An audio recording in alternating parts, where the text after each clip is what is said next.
So one thing that people argue about in um, in transformative learning theory is the nature of the causes of disorienting dilemmas.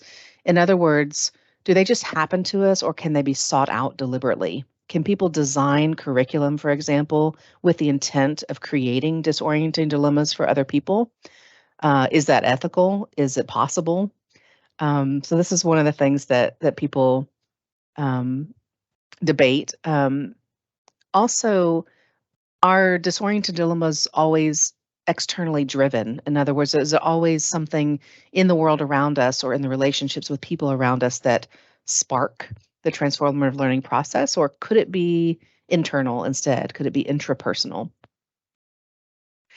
Um, Also, there's a debate about to what extent transformative learning can be seen by other people. Because so some people would very vehemently argue that you have not really experienced transformative learning if something doesn't change in your behavior. So if you say, "Oh, I'm so much more self-aware than I used to be," or I am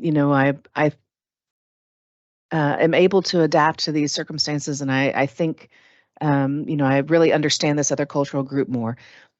You can't make those claims of transformative learning unless other people can see, a behavioral component that is driven by that internal change. So some people argue that. Other people think that the change in the inside of the structures is enough. And the opposite side say it's not true change unless it impacts the world around you and not just you.